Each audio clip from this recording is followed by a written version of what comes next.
What's up, YouTube? This is Too Raw for TV. All right, so I'm pretty sure you heard this news by now, and that is that Nate Mcmillan has been fired by the Atlanta Hawks as head coach.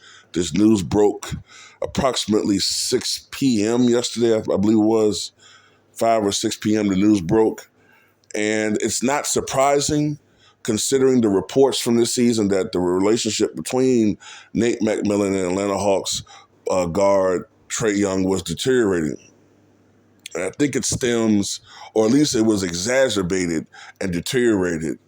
I think it was pretty sketchy before, but the relationship deteriorated after an incident that occurred. I think it was in December when Trae Young did not get permission from Nate McMillan to stay back from, and not attend the team. It may have been a road game or road trip, but he stayed back to get treatment on a shoulder. And this was, look, if I'm a head coach, I do feel a certain type of way about that. Most certainly. And, there have been reports that Trae Young has been showing increasing levels of prima donna behavior. I believe he has his own jet. He doesn't fly with the team.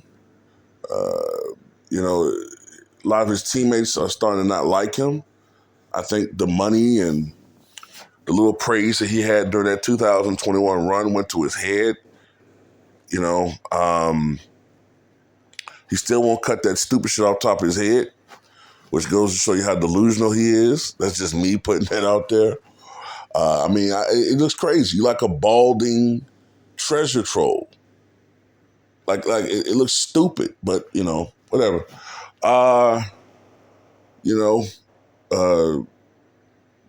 You can't go to him and give him constructive criticism.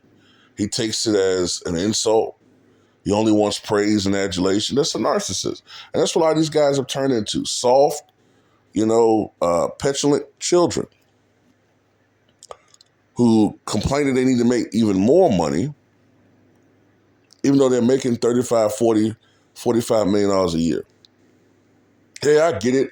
After taxes and agent fees and all these other things, you're taking home $20 million a year. Do you think I'm still gonna cry about that? A lot of these dudes, they end up broke or living paycheck to paycheck because of their lifestyle. You know what I'm saying? These guys are rich, but they're not Jay-Z rich. They're not Michael Jordan rich. Chad Ochocinco Johnson, right? Chad Johnson, said in a recent interview, now I know I'm getting away from what I'm talking about, I just want to make this point. He said he was able to save 83% of his lifetime savings by living frugally.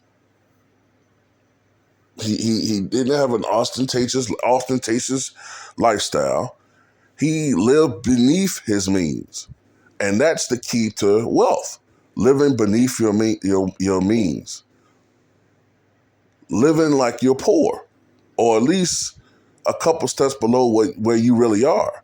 You don't see these billionaires walking around with gold chains, and these motherfuckers walk around sometimes, man, with off-the-rack Walmart shit. But you look at their net worth, and the motherfucker worth $88 billion. Hell, even when you start looking at billionaires, they're not dressing like, even the rappers like Jay-Z and some of these dudes, they don't dress like as ostentatious as they once did. They don't got to wear their wealth to impress anybody. But anyway, let people think you're poor. They'll leave you the fuck alone. But anyway, let me get back to the point of this video. It's a shame Nate McMillan was fired. Yes, the team wasn't having a good year. I think they were middle of the NBA in offensive efficiency, bottom third in defensive efficiency. But hell, you can put a lot of that on Trae Young. Only shooting 43% from the floor this year. Yeah, the numbers look good. 27, 28 points a game, 10 assists. But when you look at the efficiency, it was horrible.